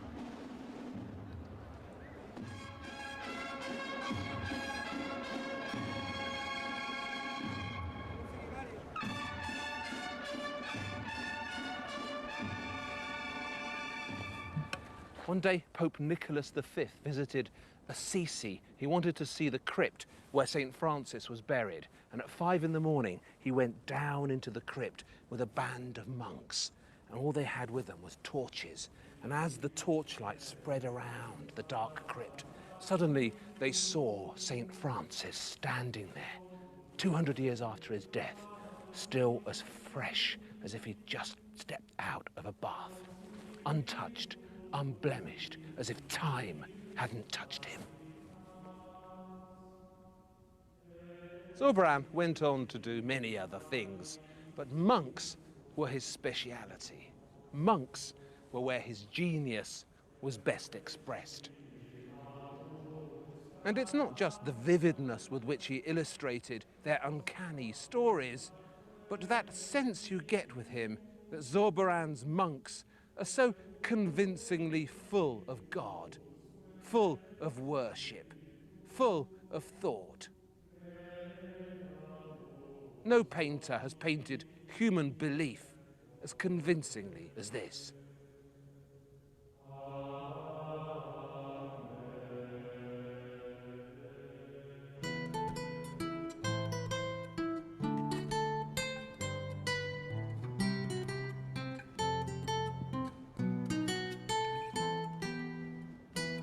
The Baroque pilgrim, trudging dutifully the 600 miles from Seville to Santiago de Compostela, would have had regular encounters with the Spanish Baroque. And waiting for them at the end of the trudge was an eye-catching eruption of Baroque architecture.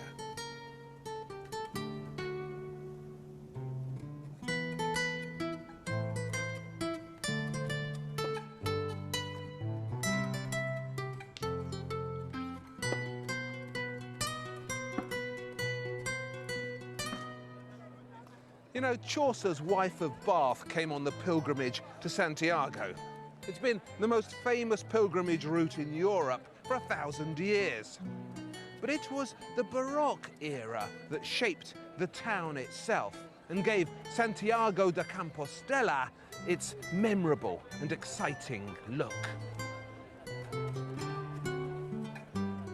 The cathedral here, to which thousands of busy pilgrims scuttle daily, is a Baroque wedding cake in the Churrigueresque style, which, as far as I can tell, consists chiefly of adding things to places when there isn't really room for them. But somewhere within this crazily writhing, sculpture-encrusted fantasy facade, methinks me sees the remnants of Spain's Islamic past.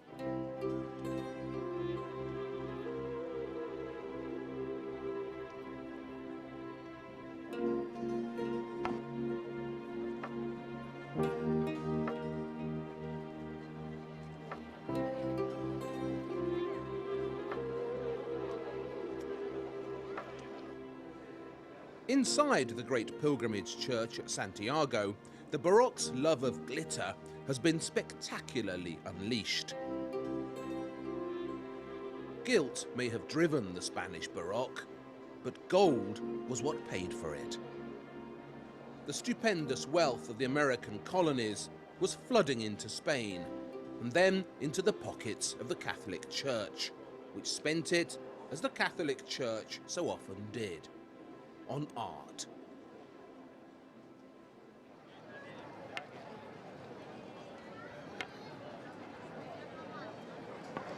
You know, there's never been an art movement as adept as the Baroque was at absorbing local influences, taking them all in, regurgitating them, and then spitting them out at the other end as something that looks unmistakably Baroque.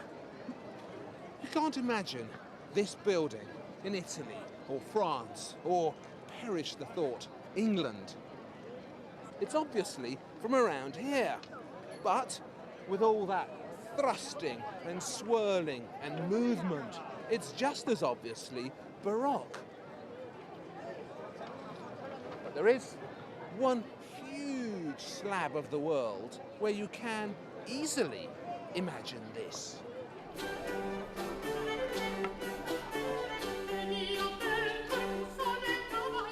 When I say the Baroque was the first truly international art movement, I mean truly international. The churrigueresque style may not have travelled to Italy or France, but it travelled all right to the far, far corners of the Spanish Empire, where it ended up in some very remote places. Wherever the monks went, the Baroque went, and it ended up as the house style of the whole of Latin America.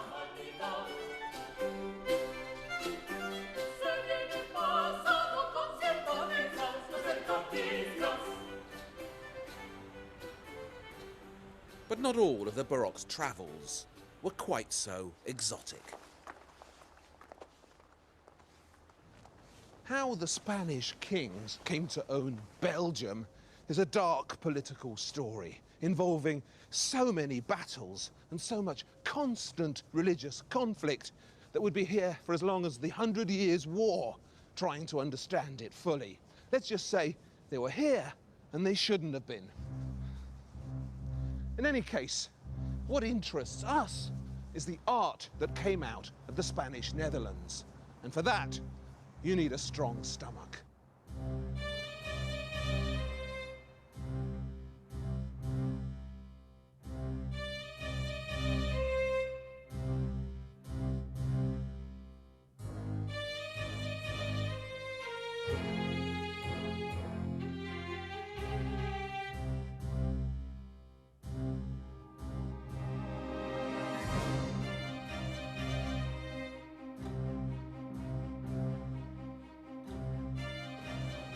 The Spanish were here for nearly 200 years, but you'd hardly know it. There's so little sign of them left. A few plaques, some statues, and this magnificent Baroque square in the centre of Brussels, the Grote Market. It's as action-packed a square as the Baroque ever produced, with its ring of spiky and busy Baroque buildings. The Grote Market is a 50-course banquet of architecture, in which all the courses are served up at once.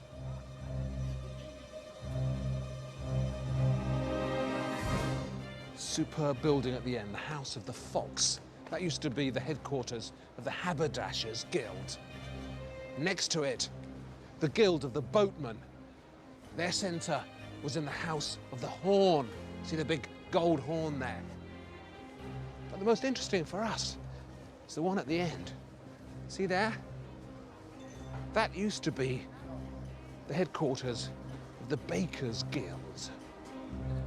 It's now a pub called the King of Spain. And right on top, a statue of Charles II. Even by the standards of the Habsburgs, Charles was a terrible advertisement for royalty. All those generations of Habsburg inbreeding had turned him into an imbecile. The only surviving son of Philip IV, he couldn't walk or talk till he was 7. And an aging nurse breastfed him till he reached puberty. Too weak to survive an education, he grew up illiterate and squalid. So they made him King of the Netherlands and named this pub after him. It was a monumental clash of cultures. The Spanish with their black, intense, morbid gloominess, and the fun-loving Flemish with their naughty, juicy, fleshy lust for life were never going to see eye to eye. But somehow, the coming together of these two momentous opposites squeezed so much monumental art into the world.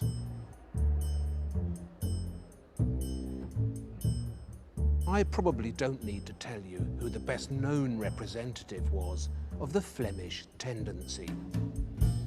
His notoriety goes before him. He's one of those artists who seems to have nothing much to say to the modern world. So our times have taken a dislike to him, but not me. I've got all the time in the world for Peter Paul Rubens.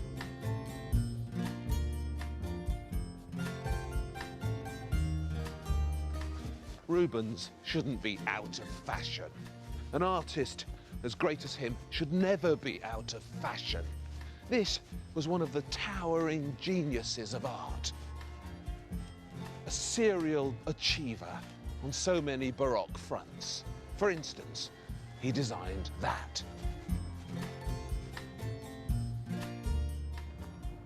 And this tower here. And he painted that.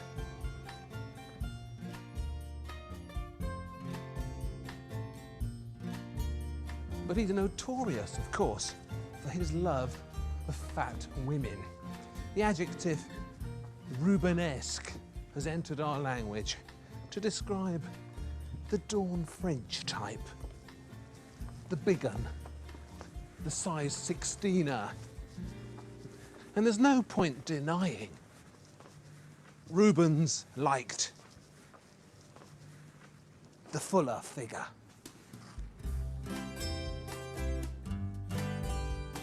Rubens's art bulges at the seams with a huge tonnage of happily wobbling cellulite.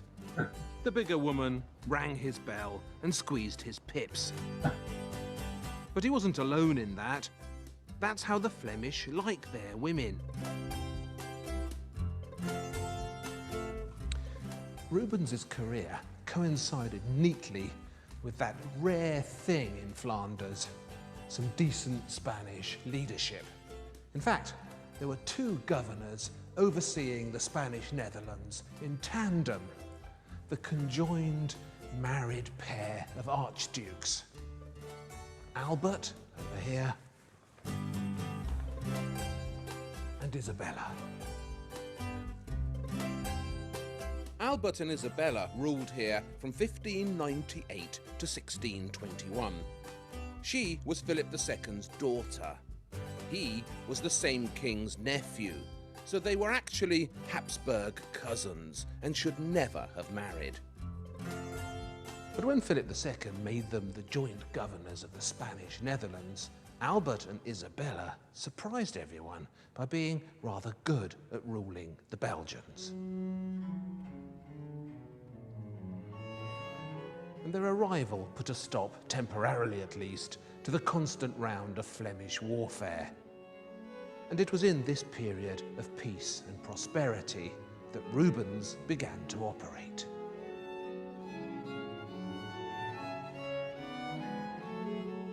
Rubens, interestingly, had been born a Protestant. His father was a Flemish convert to Calvinism. But when the father died, the family converted back to Catholicism. And you'd never guess from Rubens's Catholic handiwork that he'd ever been away from the faith.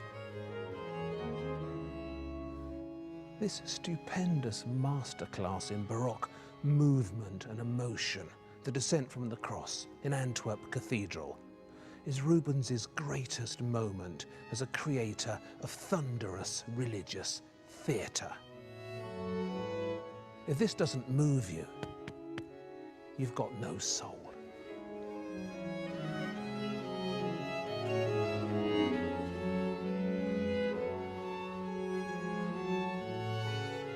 The young Rubens unleashed sex and violence on us too in this scary Baroque manner.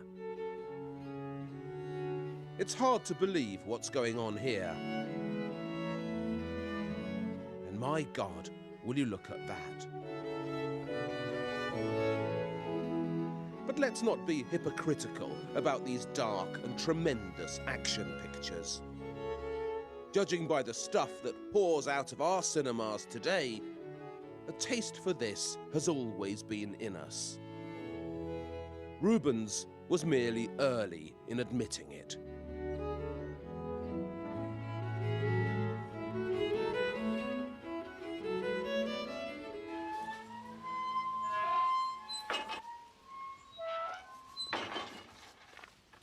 If you know Rubens only for his naked orgies and his show-off mythologies, you might be surprised to discover that he had a quiet side, a lovely, gentle aspect.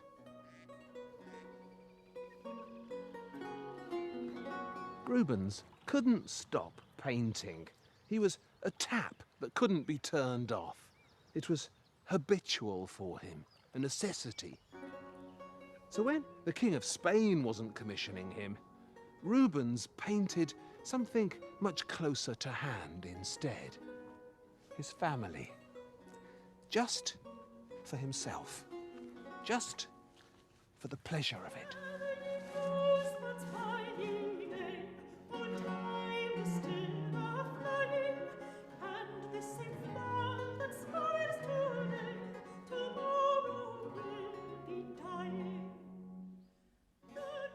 His first wife, the charismatic and eager-eyed Isabella Brandt, had died tragically young in 1626.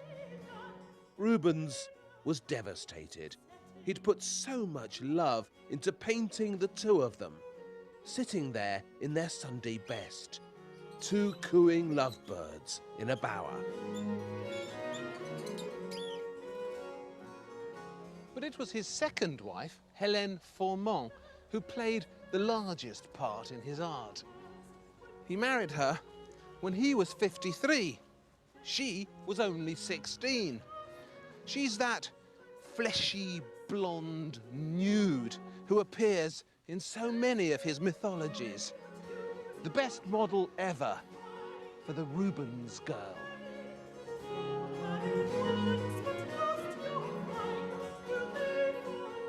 You can definitely tell from his art how much he wanted her.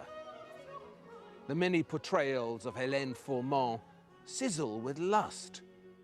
The joyous lust of a 53-year-old man who's hit lucky with a beautiful 16-year-old girl. It doesn't sound good, I grant you, but he loved her and he wanted her, and it shows. Never before in art have we been granted this much access to the private life of a celebrity artist. 400 years before Hello magazine, Rubens had already realised that the world was now fascinated by everything he did. That's how ahead of the times he was. That's how Baroque he was.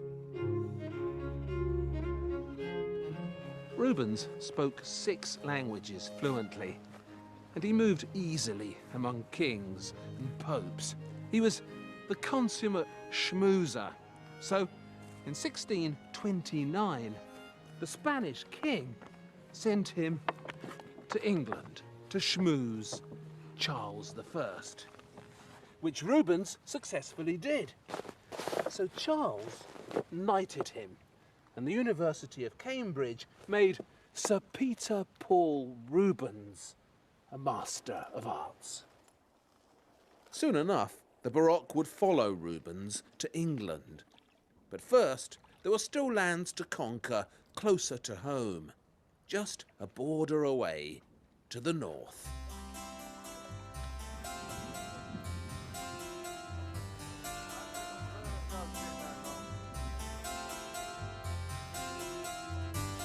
Welcome to Holland, the wettest stage in the Baroque's great journey from Rome to London, from St. Peter's to St. Paul's.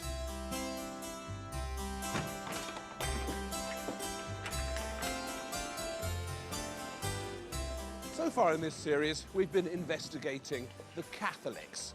They invented the Baroque. It was their movement, their mindset. It reflected their passions, their hopes, their fears.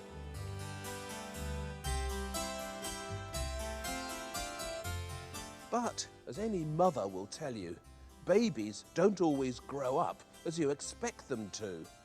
And that was definitely true of the Baroque. By the time it got here, to Holland, it was much too big and boisterous an art movement to be controlled by one religion or one mindset. Indeed, one of the most remarkable things about the Baroque is how brilliantly, how confidently and inventively it switched its allegiance from the Catholics to the Protestants.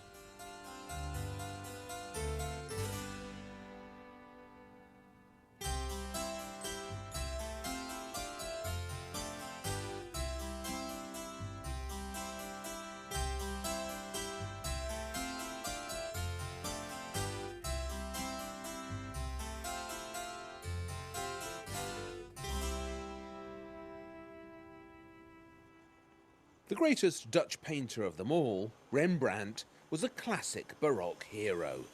Intense, dramatic, and ambiguous.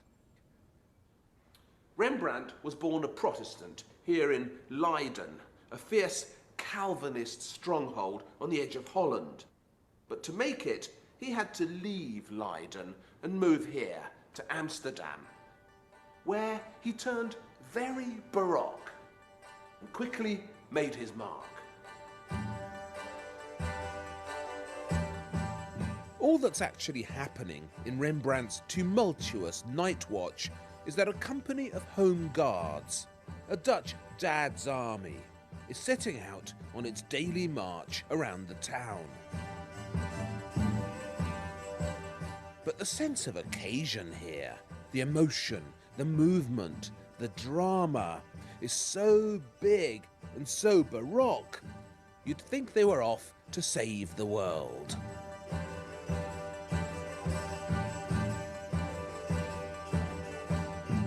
Leiden may have been a Calvinist stronghold, but Rembrandt's mother actually came from an old Catholic family. And to my eyes, he inherited a popish intensity from her, a Catholic fretfulness and sweatiness that gives all of his art its biblical air.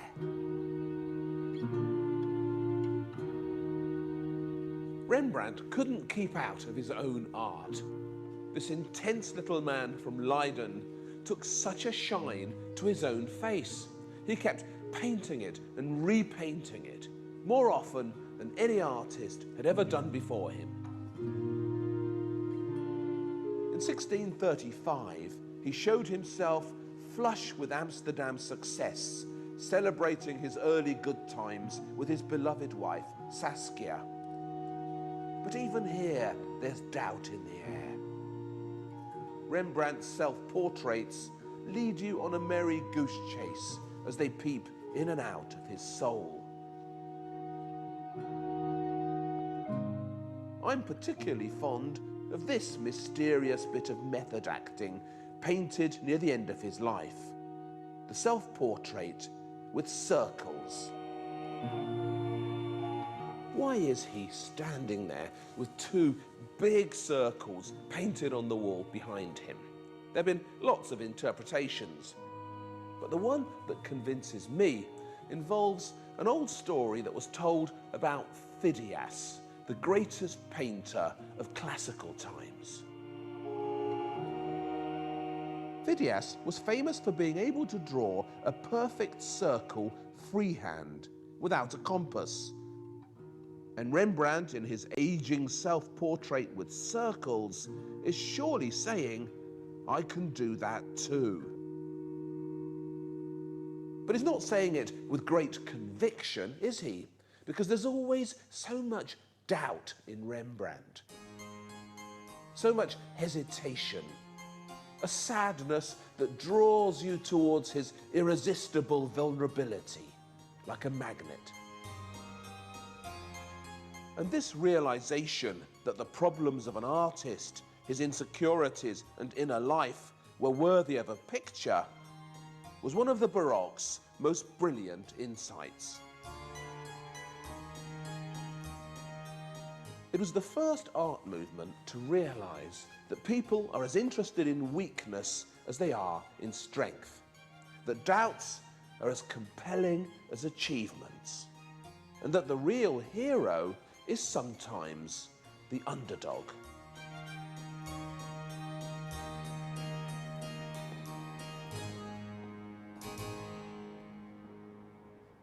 Protestant Holland put the ordinary doubts of ordinary people at the center of art. You didn't have to be a pope or a king or a mythological hero to deserve your place in art. Everybody deserved their place in art.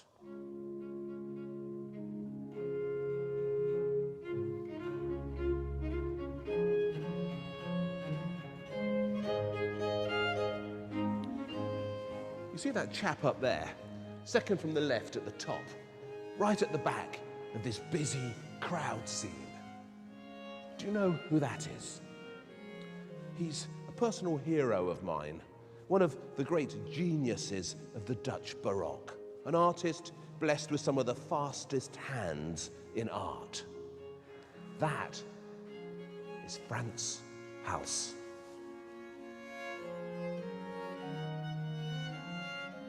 Frans Hals is perhaps best known for painting this smirking chappie, known to us all as the Laughing Cavalier.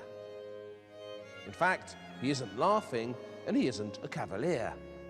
He's an unknown Dutch bravo, exuding such excellent nonchalance. These chaps here were all members of another of these Dad's Army brigades, a squad of amateur soldiers from Haarlem called the Civic Guard of St. George. In theory, they were there to protect the city in times of war. In practice, they met a few times a month and socialized energetically. This is their end-of-term photograph, in which everyone in the class poses for a picture. These things are really tricky to paint. With a king or a pope, you just put them in the center of the picture, and that's that. But the Protestant democratization of art caused all sorts of compositional problems. Here you have 15 people, all of whom have paid to appear in this picture, and all of whom expect to be seen properly. Hals was a genius at getting that right. Look how skillfully he arranges them around the table, turning this way and that, couple at the front, some at the back. It's a magnificent piece of human orchestration, and it creates that restless sense of movement, of the action swirling about the picture that is so quintessentially Baroque. And there's something else, something even more Baroque than all this restlessness. These men are meant to be soldiers, but you never see them fighting. They're meant to be civic heroes, but there's no aggression in their eyes. The St. George Civic Guard, of which House himself was a member, is instead always shown banqueting and chatting and bonding. That's because these showy banqueting scenes are actually subtle pieces of Baroque propaganda for peace. Holland had seen so many wars and squabbles and wished so desperately for them to end. But instead of coming out with that in some aggressive propagandist way, House implies it subtly, sneakily, baroquely. God's great bounty should not be squandered on war and conflict.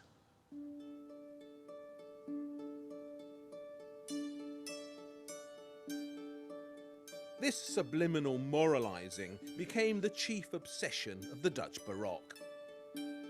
You can't trust any of this art to mean what it seems to mean.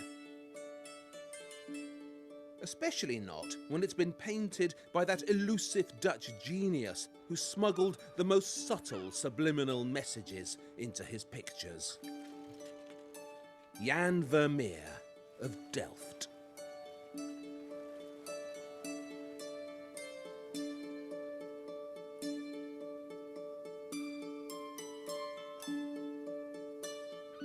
I'm like everyone else. I love Vermeer.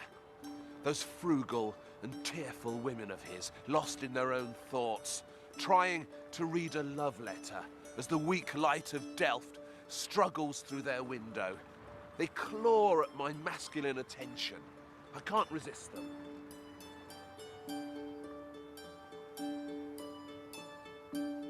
But Vermeer is as much of a moralist as the rest of them. His beautiful and thoughtful women, dreaming of their loved ones, strumming their guitars, tinkling at their virginals, demand that you note their fragility and breakability as they offer themselves up so sadly for your inspection. These are moods so delicate that the lightest knock would shatter them like crystal. A climatic nuance, a shadow, a touch, a gesture. The final meaning of life is conveyed in such subtle ways.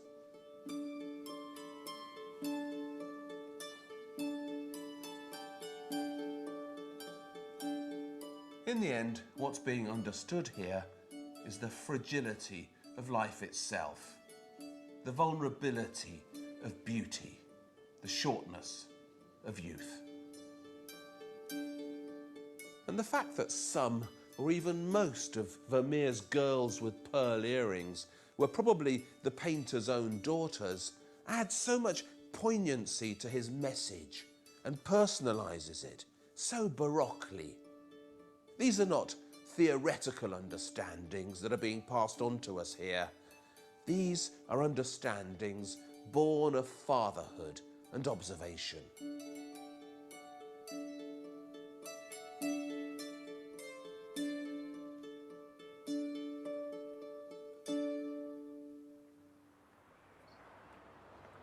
Vermeer himself was a thoroughly obscure figure, completely forgotten for 300 years before the 19th century rediscovered him. But this lack of reliable fame seems somehow to supplement the meaning of his pictures. Here today, gone tomorrow. That's the artist's life for you.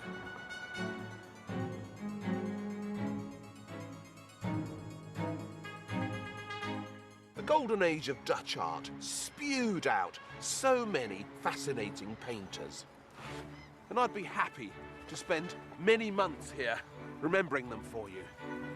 But staying put is not Baroque behaviour. This series promised to take you from St. Peter's over here to St. Paul's over there. And that means we've got some water to cross.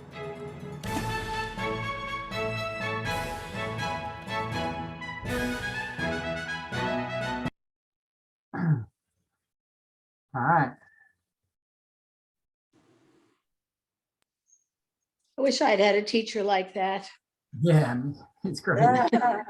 It's God. wonderful. I absolutely love his commentary. It's hilarious and fantastic. Oh my God. Like somebody you run into in a pub, you know, and just like go down to earth and Yeah. so knowledgeable. I know. That was the most entertaining one we've had. I Yeah. bet. I want him to go to London.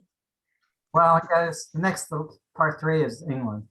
You focus. Well, I love And England. part 1 was Italy, I think. So I just chose part 2.